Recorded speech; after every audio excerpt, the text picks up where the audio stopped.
जय हिंद दोस्तों, स्वागत है आप सभी का आपके अपनी डेली करंट अफेयर्स की क्लास में। मैं हूं आप सभी का राजा गुप्ता और मैं आपको 30 मई 2025 का इंपॉर्टेंट डेली करंट अफेयर्स पढ़ाने आया हूं।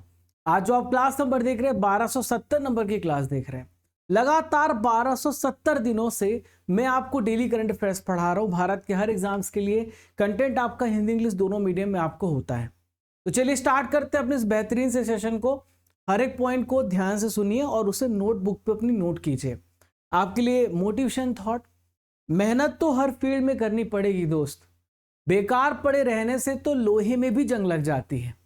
दोस्तों कोई भी फील्ड हो, आप कोई भी फील्ड उठा के देख लो, सब में आपको 200% देना पड़ेगा। आप सोचोगे आप बिजनेसमैन बनना चाहते हो, उसमें भी मेहनत है। आप पढ़ाई करोगे, उसमें भी मेहनत है।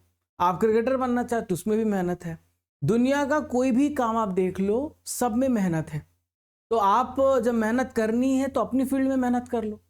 1-2 साल जम के लगा दो अपना गवर्नमेंट एग्जाम निकालने के लिए और खुद से कहो कि इस साल तो मैं सिलेक्शन लेके रहूंगा, मुझे एक पोस्ट तो चाहिए चाहिए, चाहे जो करना पड़े। तो आइए स्टार्ट करते हैं अपने क्वेश्चन को और पहला प्रश्न देखते हैं जो आप सभी की स्क्रीन पर दिख रहा है।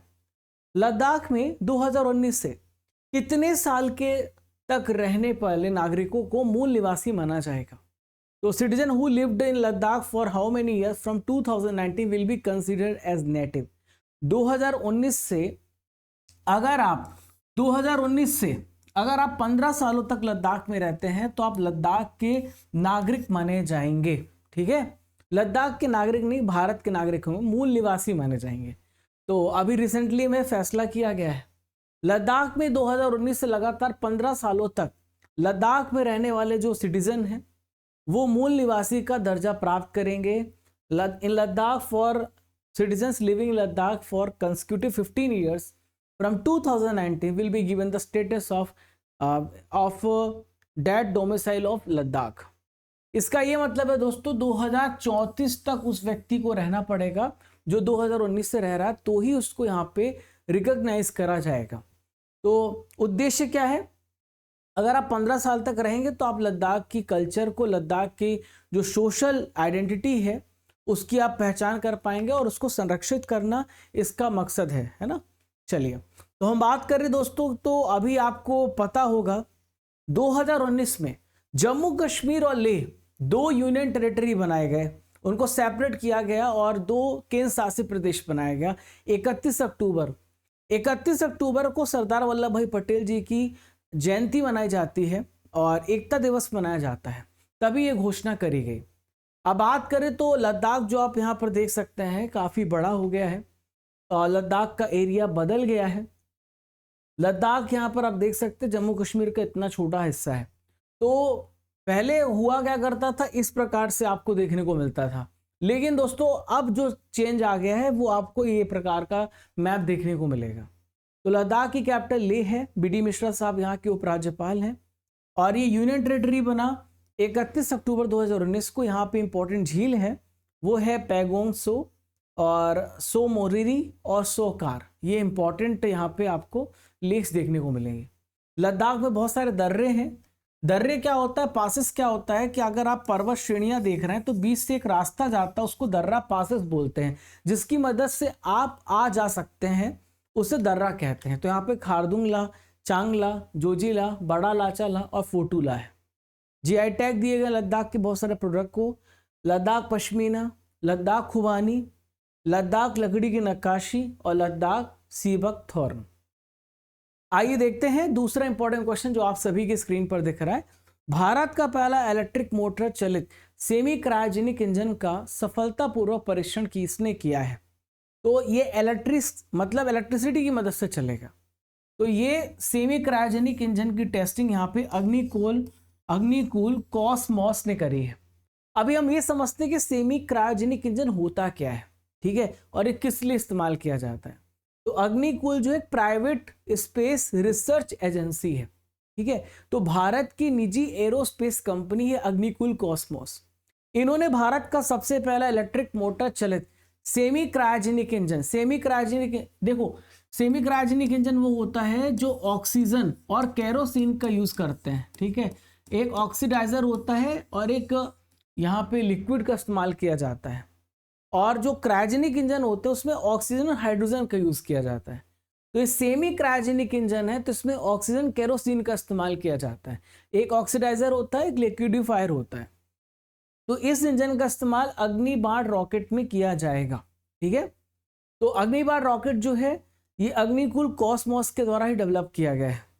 और अग्निबाण रॉकेट मेरे पीछे आप देख सकते हैं, इसके इस्तेमाल से हम जो छोटे सैटेलाइट हैं उनको ऑर्बिट में प्लेस किया जाएगा, इसके लिए इसे डिजाइन किया गया है। अग्निकोल कॉस्मोस 2017 में एस्टेब्लिश किया गया श्रीनाथ रविचंद्रन और मोहित कुमार के द्वारा। हेडक्वार्टर आपको चेन्नई में देखने को मिलेगा। तो छोटे सैटेलाइट को बहुत ही कम कॉस्ट में पृथ्वी के लोअर अर्थ ऑर्बिट में इसे स्थापित करने के लिए इसे बनाया गया है। प्यारे दोस्तों, आप सभी स्टडीगर एप्लीकेशन को अभी डाउनलोड करें। जो नए छात्र हैं तो अभी आपको ठीक 10-15 मिनट बाद आपको इस क्लास की PDF मिल जाएगी। जैसे क्लास एंड होगी टेस्ट सीरीज मिलेगी आपको, और शाम को टेलीग्राम पे अपलोड हो जाती है। यहीं पे आप जो क्लास देख रहे हो उसका डेली टेस्ट, जो फ्री टेस्ट है, इसमें रैंकिंग पता चलेगी आपकी। कोर्सेज हैं PDF में, यहाँ पर आपको 2024-2025 की मंथली मैगजीन है, 1000 topic wise study PDF, current affairs PDF, ये सब कुछ आपको एक ही जगह पे मिलता है। और चैनल पर हैं आप तो आप ये करिए, या और टेलीग्राम चैनल ज्वाइन कर लीजिए, राजा गुप्ता करंट अफेयर्स। और दोस्तों ये नंबर सेव कर लीजिए, आपको स्टडी रिलेटेड कोई भी हेल्प चाहिए तो आपको हमारी टीम यहाँ पे जो है हेल्प करने के लिए है। आइए देखते हैं प्रश्न नंबर 3 आप सभी के सामने। सुखदेव सिंह ढींढसा, हाल ही में इनका निधन हो गया है, ये कौन थे? तो ये थे पूर्व केंद्रीय मंत्री, former union minister Sukhdev Singh Dhindsa का निधन हुआ है। ये देख सकते हैं आप इनकी तस्वीर को। और इनका संबंध था शिरोमणि अकाली दल से। जब बिहार जो अटल बिहारी वाजपेयी थे, देश के पूर्व प्रधानमंत्री थे, तो उनके सरकार में ये रसायन और उर्वरक और स्पोर्ट्स मिनिस्टर भी रह चुके हैं। ठीक है, इनका संबंध किस स्टेट से है? तो पंजाब से इनका संबंध है। शिरोमणि अकाली दल एक बड़ी पार्टी है पंजाब में। 1920 में 1920 में इसकी स्थापना हुई है, और ये पार्टी कांग्रेस के बाद भारत की दूसरी सबसे पुरानी पार्टी है। ठीक है, हाल ही में हुए निधन को ही बात कर लेते हैं। तो रिसेंटली में एस्ट्रोनॉमर डॉक्टर जयंत नार्लिकर का निधन हुआ है। एम.आर. श्रीनिवासन न्यूक्लियर साइंटिस्ट थे जो हमारे बीच में नहीं रहे। डॉक्टर सुबन्ना अयप्पन ICR के पूर्व प्रमुख थे। अर्जेंटीना के फुटबॉलर लुइस गैल्वन का निधन हो गया है। दोस्तों कल मैंने आपसे 3 प्रश्न पूछे थे जिसका आंसर आप सभी को कमेंट बॉक्स पे देना था। भारत में राज्यसभा के पहले सभापति कौन थे? डॉक्टर सर्वपल्ली राधाकृष्णन भारत के पहले उपराष्ट्रपति भी थे। संविधान सभा के द्वारा कब संविधान को पारित किया गया? तो 26 नवंबर 1949 को, और फुली फोर्स 26 जनवरी 1950 को किया गया। विटामिन B12 में कौन सा तत्व होता है? कोबाल्ट होता है विटामिन B12 में। ठीक है, विटामिन B12 को साइनोकोबालामीन भी कहते हैं। सबसे बड़ा महासागर कौन सा है? इस क्वेश्चन का आंसर कमेंट बॉक्स में दीजिए। सबसे बड़ा वाइल्ड लाइफ सेंचुरी कहां पे है? ये आंसर देना है। भारत का सबसे बड़ा मेटल प्रोड्यूसिंग स्टेट कौन सा है? इन तीनों क्वेश्चन का आंसर आपको कमेंट बॉक्स पे देना है। चलिए चौथे प्रश्न की तरफ बढ़ते हैं। लोकसभा अध्यक्ष ओम बिरला साहब, इन्होंने किसे भारतीय प्रेस परिषद के लिए नॉमिनेट किया है?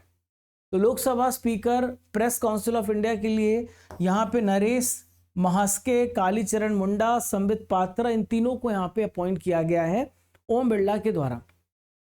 तो आप मेरे पीछे संबित पात्रा देख रहे हैं।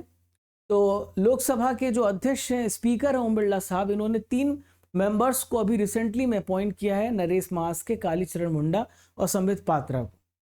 तो जो प्रेस काउंसिल ऑफ इंडिया है, ये प्रेस अधिनियम के तहत 1978 में इसकी स्थापना करी गई थी। ठीक है, तो इसका मेन काम होता है प्रेस की जो इंडिपेंडेंसी है, फ्रीडम है, उसको सिक्योर रखना।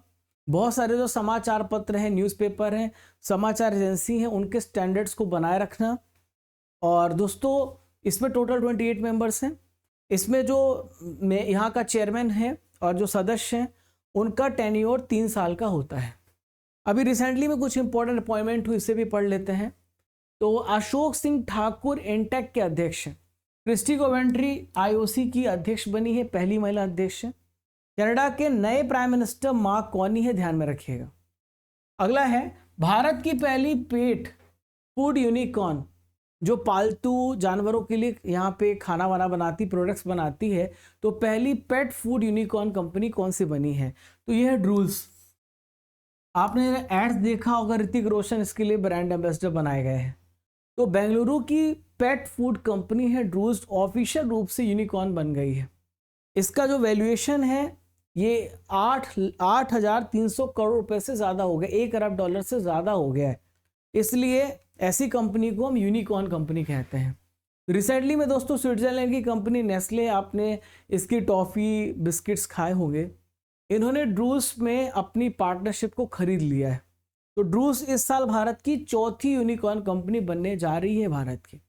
ड्रूल्स की शुरुआत 2010 में हुई थी, भारत की सबसे बड़ी पेट फूड ब्रांड में से एक है। और देखिए, जब कोई भी स्टार्टअप कंपनी का वैल्यूएशन यहाँ पे 1 अरब अमेरिकी डॉलर हो जाता है, 8300 करोड़ रुपये से ज़्यादा हो जाता है, तो उससे हम यूनिकॉर्न कहते हैं। जनवरी में 2025 में डीप टेक स्टार्टअप नेटरडाइन को यूनिकॉर्न बनाया गया था। अप्रैल 2025 में डिजिटल पेमेंट कंपनी जस्पे को बनाया गया।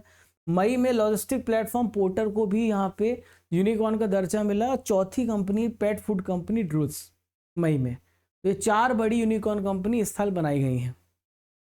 दोस्तों, नॉलेज फैक्ट्री में हम रेल इंजन निर्माण केंद्र के बारे में पढ़ने जा रहे हैं, जहाँ पे जो रेलवे इंजन है उसका कंस्ट्रक्शन होता है, मतलब वहाँ पे मैन्युफैक्चरिंग होता है, कंस्ट्रक्शन नहीं। तो चित्तरंजन लोकोमोटिव वर्क्स चित्तरंजन में है, और यहाँ पर इलेक्ट्रिक लोकोमोटिव मैन्युफैक्चरिंग होती है। डीजल लोकोमोटिव वर्क्स बनारस में है, डीजल इंजन निर्माण होता है। डीजल कंपोनेंट वर्क्स पटियाला में है, डीजल इंजन के जो यहाँ पे पार्ट्स होते हैं वो बनाए जाते हैं। Tata engineering and locomotive company limited Chittaranjan, ये डीजल इंजन निर्माण के लिए है। डीजल लोकोमोटिव कंपनी जमशेदपुर में डीजल इंजन निर्माण के लिए बनाया गया है।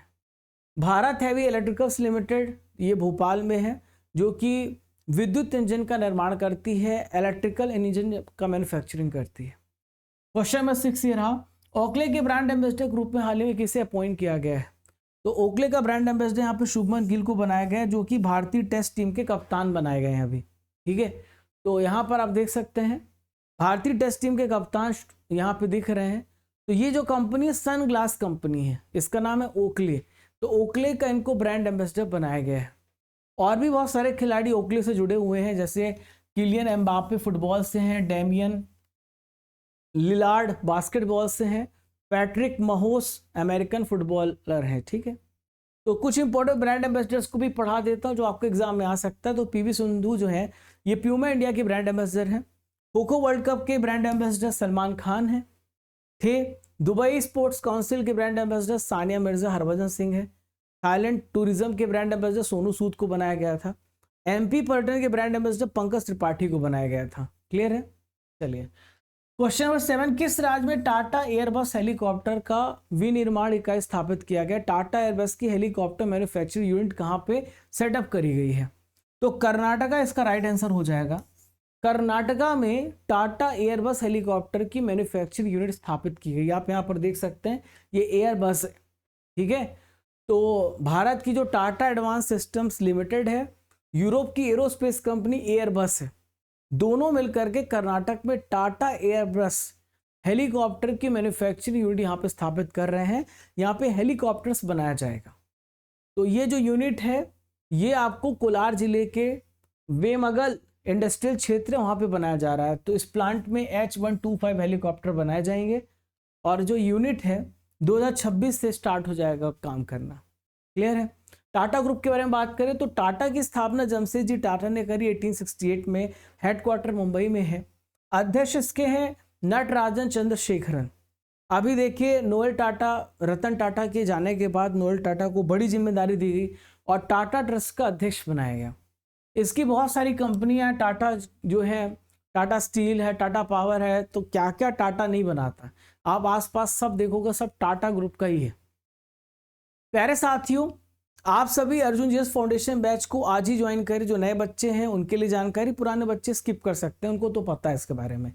तो 11 विषय मैं आपको पढ़ा रहा हूँ। डेली टाइमिंग है 1 to 2 और शाम को टाइमिंग है 5 से 6।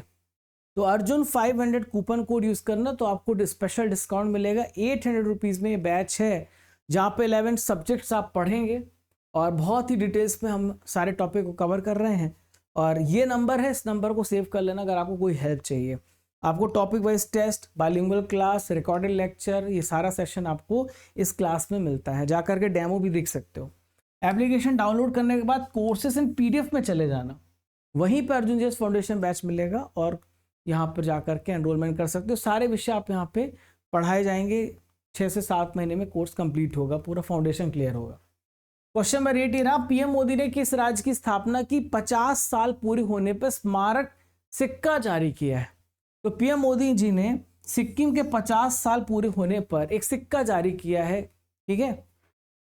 तो 29 मई 2025 को यानी कल ये सिक्किम राज्य का 50 वर्षगांठ मनाया गया और इसीलिए एक स्मारक यानी कॉमेमोरेटिव कॉइन और एक पोस्टेज स्टैम्प डाक टिकट भी जारी किया गया है। तो सिक्किम जो है 16 मई को अपना राज्य दिवस मनाता है और सिक्किम के 50 साल हो गए हैं स्थापना के। 1975 में सिक्किम जो था पहले मोनार्कियल यहाँ पे शासन था, राजा का शासन था, फिर ये राजतंत्र से भारत की डेमोक्रेसी में आया और भारत का 22वां स्टेट बना। 1975 में सिक्किम के जो प्राइम मिनिस्टर थे उन्होंने भारतीय संसद से सिक्किम को भारतीय राज्य में डेवलप करने के लिए, विकसित करने के लिए, विलय करने की बात कही और हमने संविधान का 35वां संशोधन किया 1974 में और सिक्किम को भारत का यहाँ पर को यूनियन स्टेट बना दिया 1974 में। फिर 16 मई 1975 को संविधान का हमने 36वां संशोधन किया, पारित किया और पूरी तरीके से सिक्किम को भारत में मर्ज कर दिया, विलय कर दिया। ठीक है, क्लियर है। सिक्किम कहाँ पे है तो आप देखो सिक्किम की लोकेशन बड़ी इंपॉर्टेंट है। तो सिक्किम यहाँ पर, इधर भूटान है, इधर नेपाल है, इधर वेस्ट बंगाल है, इधर आपको चाइना देखने को मिलेगा। सिक्किम की कैपिटल गंगटोक है, यहाँ के चीफ मिनिस्टर प्रेम सिंह तमांग है, गवर्नर है ओम प्रकाश माथुर और यहाँ पे नामग्याल राजवंश है जो कि 17वीं सेंचुरी में आधुनिक सिक्किम राज्य की इन्होंने स्थापना करी थी। सिक्किम भारतीय राज्य में सबसे कम पॉपुलेटेड स्टेट है, दूसरा सबसे छोटा राज्य है और ये पूर्वी हिमालय का भाग है। दुनिया की सबसे तीसरी जो ऊंची चोटी है कंचनजंगा, वो आपको सिक्किम में ही देखने को मिलेगी। ठीक है, चलिए यहाँ पर 9वां प्रश्न देखते हैं जो आप सभी के स्क्रीन पर दिख रहा है। 7 महाद्वीपों की सबसे ऊंची चोटियों पर चढ़ाई पूरी करने वाले सबसे युवा भारतीय कौन बने हैं? इनका क्या नाम है जो कि सबसे युवा भारतीय बने? तो इनका नाम है सत्यदीप गुप्ता। क्या नाम है इनका? सत्यदीप गुप्ता नाम है। ठीक है, तो हैदराबाद के हैं। ठीक है,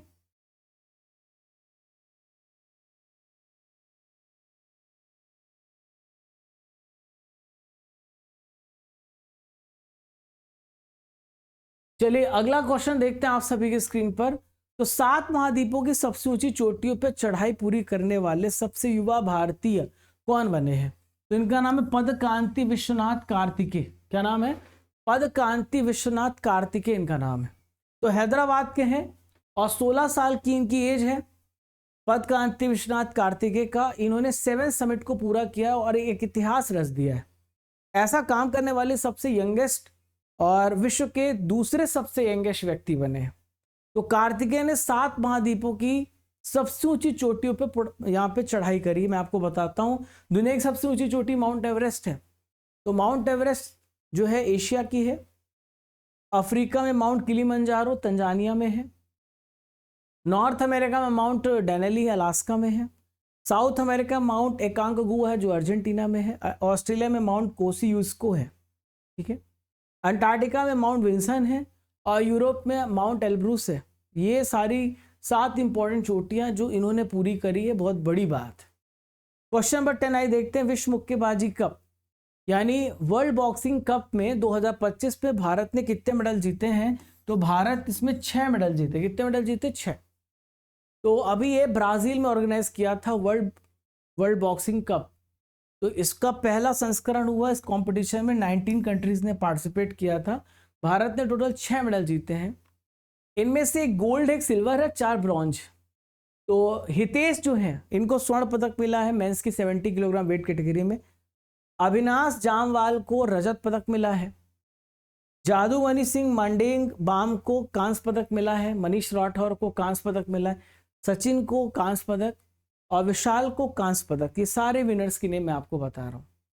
क्वेश्चन नंबर 11, हाल ही में किस देश की नेशनल असेंबली में असिस्टेड डाइंग, स्वेच्छा से मृत्यु को वैध बनाने वाला विधेयक पारित किया गया है?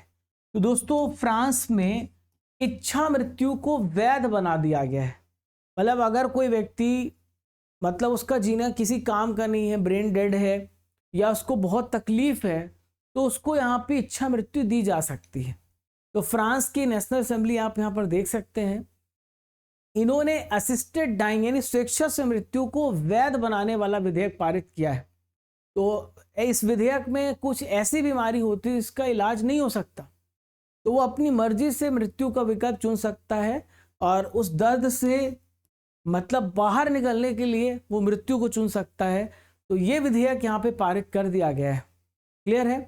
तो इसमें होगा क्या कि एक प्रकार का मेडिकल प्रैक्टिस होगा जिसमें जो फिजिशियन या डॉक्टर है वो किसी व्यक्ति को अपना जीवन समाप्त करने में हेल्प करेगा।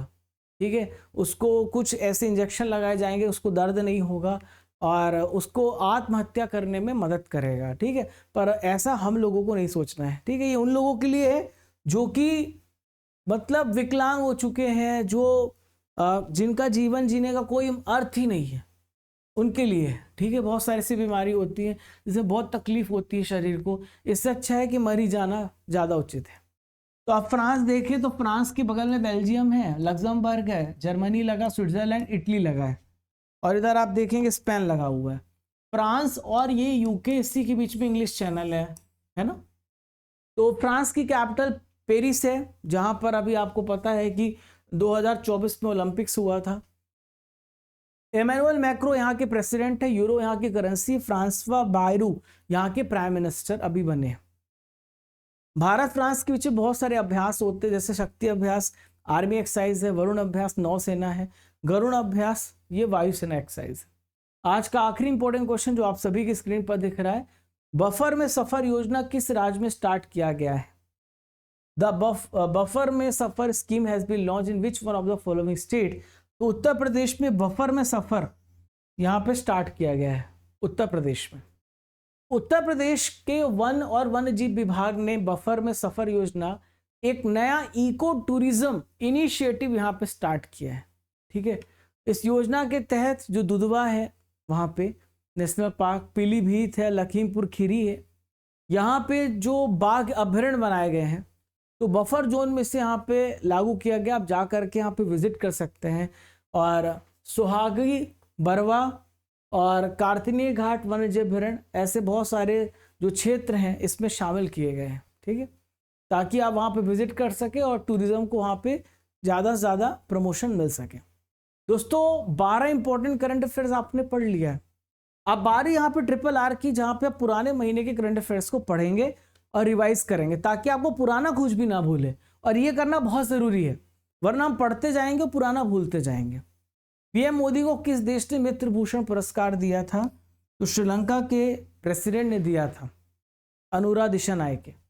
एशिया के पहले vertical lift bridge Pamban bridge का उद्घाटन किस राज्य में किया गया? तमिलनाडु में इसका उद्घाटन किया गया। अंतर्राष्ट्रीय आपराधिक न्यायालय से हटने की घोषणा करने वाला पहला यूरोपीय देश कौन सा है? तो हंगरी है। फ्रेड डारिंगटन पुरस्कार 2025 से किसे सम्मानित किया गया है? तो सुदर्शन पटनायक को यहाँ पे सम्मानित किया गया। दोस्तों ट्रिपल आर में रिवाइज करेंगे जो कल करंट अफेयर्स आप सभी ने पढ़े। आइए देखते कितने प्रश्नों को आप सही कर पाते हैं। भारत सरकार के द्वारा स्वदेशी 5वीं पीढ़ी के लड़ाकू विमान के विकास के लिए किस परियोजना को मंजूरी दी है? तो यह advance medium combat aircraft AMCA। हाल ही में किस संस्था ने स्कूलों में शुगर बोर्ड बनाने का निर्णय लिया है? CBSE ने। हाल ही में चर्चा में रहा ई-हंसा क्या है? तो ई-हंसा इलेक्ट्रिक ट्रेनर विमान है। किस पूर्व क्रिकेटर को कर्नाटक वन विभाग का एम्बेसडर अपॉइंट किया गया है? अनिल कुंबले को। अमेरिकन म्यूजिक अवार्ड प्राप्त करने वाली भारतीय मूल की पहली संगीतकार कौन थी? तो इनका नाम है राजा कुमारी। फार्मूला 2 रेस जीतने वाले पहले भारतीय ड्राइवर कौन बने हैं? तो इनका नाम है कुश मैनी। रेल नेटवर्क से जुड़ने वाली पूर्वोत्तर राज्य की चौथी राजधानी कौन सी है? तो यह है आइजॉल। इंडिगो के चेयरमैन के रूप में हाल ही में किसे अपॉइंट किया गया? तो विक्रम सिंह मेहता को। उत्तराखंड के इनमें से किन स्थानों में आदि शंकराचार्य की प्रतिमा स्थापित की जाएगी? तो केदारनाथ, बद्रीनाथ और उत्तर मान्य में। इनमें से किसे डैग हैमरशोल्ड मेडल से सम्मानित किया गया? अमिताभ झा और संजय सिंह को। एशियाई भारोत्तोलन चैंपियनशिप 2026 की मेजबानी कौन सा शहर करेगा? अहमदाबाद, गुजरात में। हाल ही में किस देश ने भारतीय पर्यटकों के लिए वीजा फ्री प्रवेश की पेशकश करी है? फिलीपींस ने। दोस्तों अब हम प्रीवियस ईयर क्वेश्चन को डिस्कस करेंगे, जो प्रश्न आपके एग्जाम में पूछे जा चुके हैं, ताकि आपको ये आइडिया हो कि प्रश्न कैसे पूछे जाते हैं और हमें कैसे तैयारी करना है। तो पहला प्रश्न है, शरीर में डैश की गंभीर कमी के कारण क्वाशियोरकर होता है? तो क्वाशियोरकर डिसीज प्रोटीन की कमी की वजह से होता है, जो स्किन होती झूल जाती है। इनमें से किस बीमारी को 3D बीमारी के नाम से भी जाना जाता है? इसमें डिमेंशिया, डायरिया, डर्मेटिस भी शामिल है। तो दोस्तों इसे पेलाग्रा बोलते हैं। क्या बोलते हैं? पेलाग्रा। यूवी आशोथ, यूविटियस रोग जो नाम है, मानव शरीर के किस अंग को प्रभावित करता है? तो ये आंखों को प्रभावित करता है। ठीक है दोस्तों, आज का सवाल है, किस राज्य में टाटा एयरबस हेलीकॉप्टर की यूनिट स्थापित की गई? आपको इसका आंसर मुझे कमेंट बॉक्स पे देना है। और साथियों ये एक तस्वीर दिख रही है, आपको पहचान करना है ये तस्वीर किस पर्सनालिटी की है। और आप सभी स्टडी कर एप्लीकेशन को डाउनलोड कर लीजिए, कोर्सेस एंड पीडीएफ में जाइए। तो 1 ईयर की 2024 की 2025 की अभी स्पेशल कूपन कोड भी चल रहा है, जाकर के यूज कर लेना। तो 1000 topic wise static PDF, 1 year की topic wise static PDF, daily test लगाओ यहाँ पे जाके, डेली करंट अफेयर्स की पीडीएफ मिलेगी, इंपॉर्टेंट कोर्सेज भी हैं। और साथियों जो बुक है जीके की ई बुक, ये भी हमने यहाँ पे लॉन्च करी है। 4000 प्लस टेस्ट आप टेस्ट पास में अटेम्प्ट कर सकते हो, प्रैक्टिस कर सकते हो। आप ये पैकेज देख रहे हो 2024-2025 का 12 महीने का। इसके अलावा टॉपिक वाइज भी पीडीएफ आप यहाँ से डाउनलोड कर सकते हैं। हमारी बुक लॉन्च हुई है अमेजन पर, फ्लिपकार्ट पर, थ्योरी और ऑब्जेक्टिव की, जो कि स्टैटिक बुक है, जो भारत के हर एग्जाम्स के लिए है। तो आप जाकर के ऑर्डर कर सकते हैं। लिंक आपको डिस्क्रिप्शन बॉक्स दिया गया है, जहाँ पे लिखा हुआ है order the books from here. तो साथियों मिलते हैं अगले इंपॉर्टेंट सेशन में। पढ़ते रहिए, बढ़ते रहिए। और आज आप सभी का मंथली करंट अफेयर्स का क्लास है सुबह 10 बजे, तो आप सभी इस क्लास को मिस मत करना। पूरे महीने को मैंने बहुत अच्छे तरीके से समअप किया है। तो मिलते हैं, तब तक के लिए जय हिंद, जय भारत। जब तक तोड़ेंगे नहीं तब तक छोड़ेंगे नहीं। Bye bye.